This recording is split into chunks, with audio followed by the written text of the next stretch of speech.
Rachel, do you solemnly swear or affirm to tell the truth? I do. Slide that microphone out before you sit down.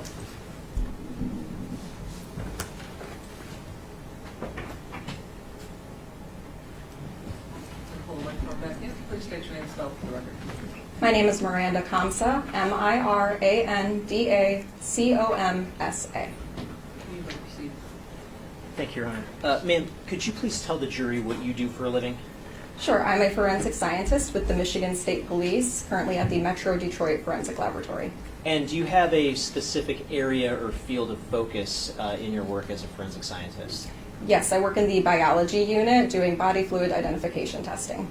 And how long have you been doing body fluid identification testing? A little over 9 years. And what sort of training or experience do you have in that specific field? I have a bachelor's degree in biology from Oakland University, and then once I was employed as a forensic scientist in the biology unit, I went through a training program which lasted approximately 6 months, and during that training program I learned how to handle evidence, collect swabs from evidence, and the various tests that we use to test for various body fluids. And have you ever testified as an expert previously in the field of body fluid identification? Yes, I have. And how many times would you say you've testified as an expert in that field? Over 40 times. Your Honor, if there are no questions, I'd move to admit the witnesses, move to qualify the witness as an expert in the field of body fluid identification. No objection. Okay, this witness's testimony will be accepted as an expert in the field of body fluid identification. You may proceed with the work with regard to this case. Thank you, Your Honor. And ma'am, in connection with the homicide of Samantha Woll, did you do some body fluid identification analysis? Yes, I worked under evidence that was submitted to our laboratory and ultimately authored 2 reports for the laboratory number associated with this case. Okay, and I want to talk about both reports. I'm holding what's been marked as People's Proposed Exhibit 35. May I approach? Yes. 7? 11 first. You may. Does Proposed Exhibit 35 appear to be one of the reports that you authored in this case? Yes, this is my report under the laboratory number MD23-3317, record number 11. Okay, and what evidence did you analyze in connection with that report? I received 2 pieces of evidence which were collected from a vehicle. One of them was a blue gift bag and the other was a gray dog leash / harness. And I want to show you a couple of photos that have already been admitted as part of People's Exhibit 33. And looking at page 122 of Exhibit 33, does this item look familiar to you? This is not an image I took, but it does look consistent with the blue gift bag that I received. Okay, and looking at page 136 of Exhibit 33, how about this item? Again, this is not a photograph that I took, but it does appear consistent with the item that I received. Okay, and what you're holding that's been marked as Proposed Exhibit 35, does that document your findings with respect to body fluid identification analysis of these 2 specific items? Yes, it is. And does that report that's marked as Proposed Exhibit 35 fairly and accurately depict your findings in connection with the work that you did? Yes, it does. Your Honor, I move to admit Proposed Exhibit 35. No objection. 35 will be admitted. And may I publish? You may. Now, what sort of methods did you use to analyze the 2 items that we just discussed? I did a few different blood tests on the items that I received. If I may explain how I received the items. Sure. Both items I received, I was notified that they had staining present that tested positive with a test called hemostix during the vehicle processing that was done at our Grand Rapids Forensic Laboratory. So for both of the items that I received, I did some follow-up testing on the specific staining that was previously tested. I did a test called hemotrace, and that test is specific for human blood. I also did some additional presumptive testing with both hemosticks as well as a chemical presumptive test called phenolphthalein, which works very similarly to hemosticks. So I did all 3 of those tests on these items. Okay, and starting with the blue gift bag, when you used hemotrace to determine whether there was human blood, what was the finding? I tested one of the red-brown stains that was indicated as the one that had been previously tested as hemosticks positive. I took a sample from that staining and tested it with hemotrace, and I got a negative result. So there was no indication of human blood in that particular staining. And using the hemosticks test, did you test the same area that was already tested, or did you test a different area of the blue gift bag? No, I did not test the same area that was already tested. I tested 3 different areas of staining that looked like they could be consistent with blood, and I got a negative result with the hemosticks, so there was no indication of blood on any of the additional staining that I tested. And you also mentioned phenolphthalein. Did you test the blue gift bag with phenolphthalein? No, I did not. Okay. And moving to the dog leash, did you test the dog leash with hemotrace?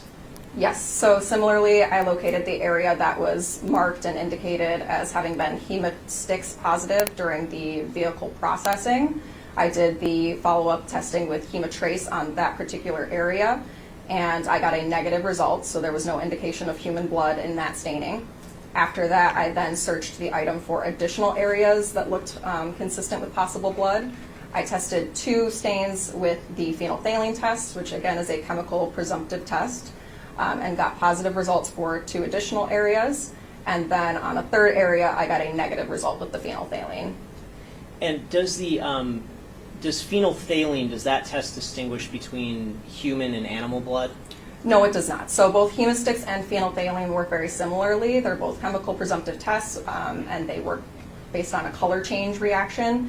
So if I get a positive hemosticks or a positive phenolphthalein test, that's an indication that possible blood is present, but it is not specific for human blood. And other than, I guess, hemotrace, is there any other method that you could have utilized to distinguish between possible non-human blood and human blood? The only test available for me in the laboratory to make that determination is the hemotrace test. And the hemotrace test results here were all what when it came to the possible presence of human blood? Negative on both items. And if I could clarify, that I also did do the hemotrace tests on the 2 additional areas that I tested on the dog leash, and both of those were also hemotrace negative. Okay. Did you also do some analysis of some other items that were received by the laboratory in this case? Yes, I did. And when it came to those other items, did you create a separate report? Yes, I did. And I'm holding what's been marked as proposed exhibit 34. May I approach, Your Honor? With respect to the other items that you analyzed, does the report that's been marked as proposed exhibit 34 document your findings with respect to your analysis? Yes, Exhibit 34 is a copy of my laboratory report, record number 7, which is 4 pages in length with my signature on the last page, and it outlines the testing that I did on these pieces of evidence. And does that report that's been marked as proposed exhibit 34 fairly and accurately reflect the analysis that you did in connection with those items? Yes, it does. Your Honor, I move to admit proposed exhibit 34. No, Jason. People's 34 will also be admitted. And just briefly, I want to run through the evidence received section of your report. And can we just run through this list, starting with the first item that was received? What was the first item? The first item was container number 18, which contained a green vape pen. And what was the next item? The next item, container number 19, contained 2 sets of swabs, which I itemized as 19A and 19B. 19A were the right-hand swabs from Samantha Woll, and 19B were the left-hand swabs from Samantha Woll. And what was the next item received? Container number 20, which I did not open, but was identified as containing a LaCroix can, or I'm sorry, swabs from a LaCroix can. And what was the next item? The next item is container number 21, which contained swabs from an upstairs drawer handle. And how about the next item? The next item, container number 22, again, I did not open, but was reportedly containing swabs of another LaCroix can. And the next item after that? Container number 23, which was, again, I did not open, but was identified as containing swabs from an interior passenger door of a Chevy. And the next item? Container number 29, which contained item number 29, which was a folding knife. And the next item? Container number 33, which contained a black lanyard. And the next item? Container number 34, which contained a pair of black boots. And moving to the next page, what were the remaining items? Container number 35 contained a folding knife with a black handle, and container number 36 contained a folding knife with a blue handle. And in terms of the items that you you didn't open, was there any reason why, in connection with your specific type of analysis, you didn't open those items? We had a phone call conversation with the submitting agency to go through the remaining evidence on this case, as there was a lot of pieces of evidence. And at that point, the items that I did open were the pieces of evidence that were prioritized, and we were advised that at the time we did not need to open, or I did not need to open the items, or the containers that weren't opened, the LaCroix cans and the swabs from the interior passenger door. And your analysis here documented on this report, what was the sort of primary objective of your analysis? Most of the items I was searching for possible blood. Okay, and starting with the green vape pen, did you test that item for the presence of possible blood? Yes, I did. And what was the result of that? I tested one of the red-brown stains present on the vape pen with the phenolphthalein test and got a positive result indicating the possible presence of blood. For that item, I swabbed some of the possible blood staining to preserve, but did not send that for DNA testing. With this item, I actually swabbed what looked like the mouthpiece of the vape pen, as well as the button on the vape pen, for possible skin cells or saliva that might have been left behind by someone using the item. Those swabs were then sent forward for DNA testing. And how about the hand swabs of the victim? Did you test those items for possible blood? Yes, I did. Both the right hand and the left hand swabs had staining that looked consistent with blood. So I took a small cutting. So I simply took a scalpel and took a small portion of the cotton material stained with the possible blood staining and tested that with phenolphthalein. For both sets of swabs, I received a positive result indicating the possible presence of blood. I then cut the entire remaining material to send for DNA testing. Okay, and how about the upstairs drawer handle swabs? Did you do anything with that particular item? With that item, there was no staining that appeared consistent with blood, so I simply cut all of the cotton portion off of the swabs and placed it into a tube for DNA testing. And the next item indicated on the bottom of page 2 was was described as a folding knife. Did you examine that for the possible presence of blood? I did. I examined the folding knife under a bright magnifying light and identified multiple areas to test with the phenolphthalein test, and all of the areas that I tested were negative, so that item did not indicate the possible presence of blood. And how about the black lanyard indicated as the next item? Yes, that item I also removed and examined under a bright magnifying light as well as under a stereo microscope, and identified areas of interest to test with the phenolphthalein test.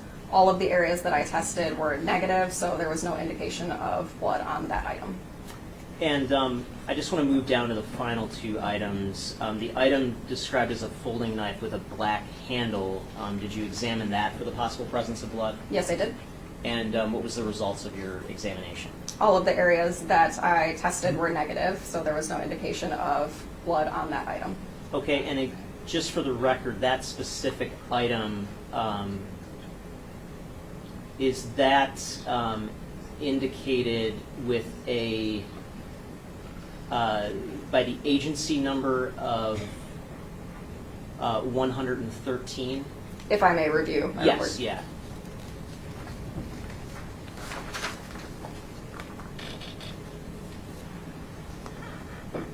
Yes, that one was listed as agency item number 113, and I itemized as our laboratory item number 35. Okay, and how about the blue folding knife? What was the agency number associated with that? That was listed as agency item number 117. Okay, and I'm holding what's been marked as already admitted as Exhibit 29. May I approach, Your Honor? You may. Do you see an agency number on that item? Yes, I do. And what is the agency number on that? It is on the Detroit Police Department tag at the top of the container, and it is listed as 117. Okay, and that number would be consistent with the blue folding knife that you analyzed? Yes, and it is also listed with our Michigan State Police Laboratory container number 36, and also has my initials and seal on the envelope. And did you, looking at the bottom of page 3 on your report, did you analyze the blue folding knife for the possible presence of blood? Yes, I did. And what were the results of that analysis? All of the areas that I found to test with the phenolphthalein test were negative, so there was not an indication of blood on that item. Thank you, nothing further. Mr. Frost, can you vote? Not too long, maybe 5 minutes.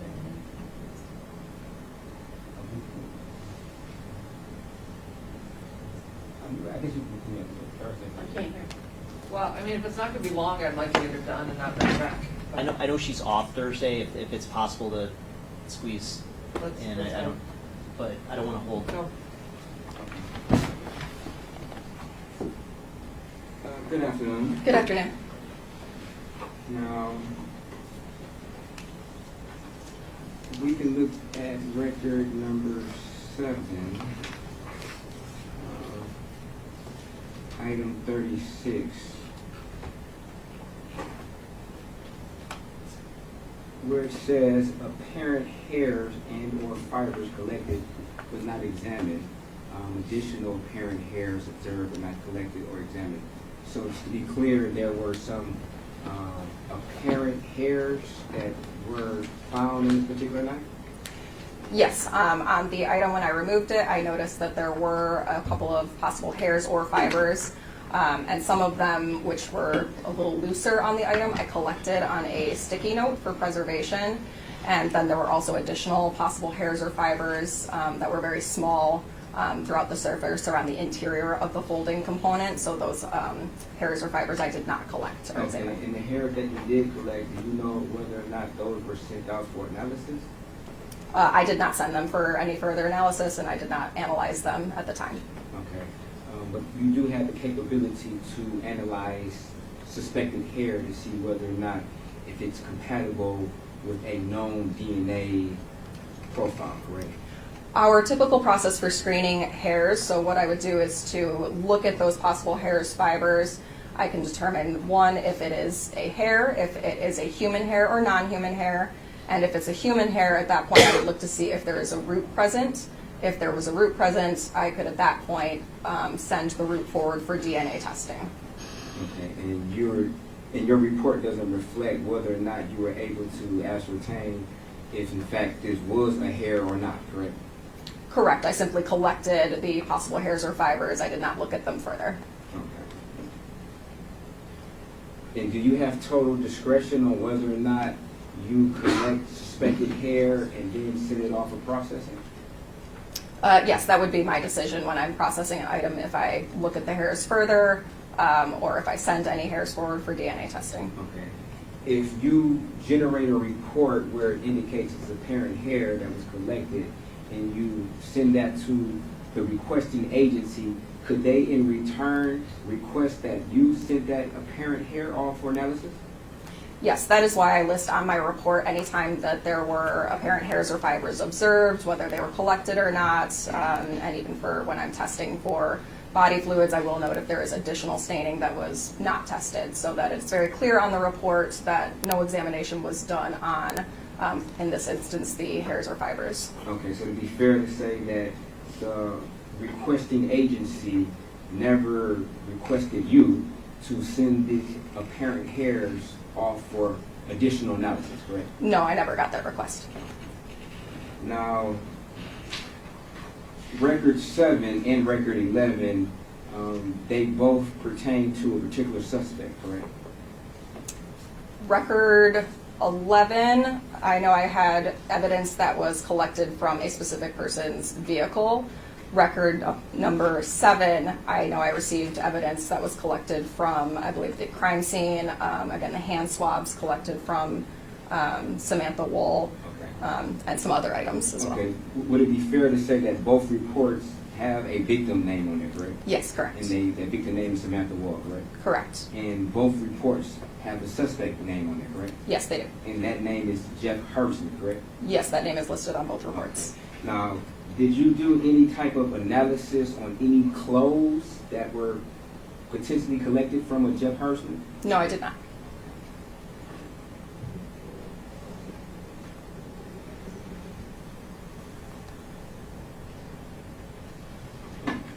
Thank you. No other questions. From your standpoint, what was the thinking behind not sending the potential hairs or fibers along for further analysis? When I received the evidence, the specific request for most of the items that I received under record number 7 was to do a blood search. So because I didn't find any areas of possible blood on any of the items, I did not see the need to go further and to do analysis of the possible hairs or fibers on the items. If hypothetically a knife had blood washed off of it, would you still expect to see the types of fibers left behind that you observed on these items? If a knife were recently washed, I wouldn't necessarily expect to see many hairs or fibers still remaining on the item as well. If the washing were thorough enough to wash away any blood, it would likely also wash away any hairs or fibers. Okay, thank you. Nothing further. And you stated that you wouldn't suspect to see many different hair fibers if the knife was washed. So it's possible that the knife could be washed and there still be some hair samples remaining, correct? It's hard to say. Again, it would depend on how thorough the washing is. With a folding knife, there are a lot of creases and crevices, so if a hair were to be wedged in some of those areas, it's possible that some of those would remain. If the blade area alone were wiped off, but the handle area weren't submerged, then it could also be possible to see some hairs and fibers still within that handle component. Okay. Were you aware that this particular crime involved the victim being stabbed in the head? I was not aware of particularly where the victim was stabbed. If you had that additional information that a potential knife could have been used in the head of the victim, would you have then sent those apparent hair samples off for analysis? No, it wouldn't have necessarily changed the way that I went about my analysis. Again, my primary goal was to search for areas of possible blood, and considering that I did not find any, I did not see the need to analyze any possible hairs or fibers that were found on the items. Okay, and that request was generated by the requesting agency on how you, I guess, constructed your scope of your analysis, correct? As far as looking for the blood, correct?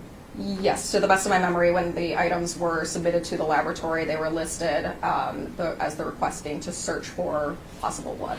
Okay, and had the request been to search for potential hair, then you may have expanded the scope of your analysis. Correct? If there were a specific request to process the hairs on the knives, then yes, at that point I would have considered doing analysis on the hairs. Okay, thank you. No further questions. Anything further? No, Your Honor. Thank you. Questions from the jury? Thank you, ma'am. You may step down. Sorry for keeping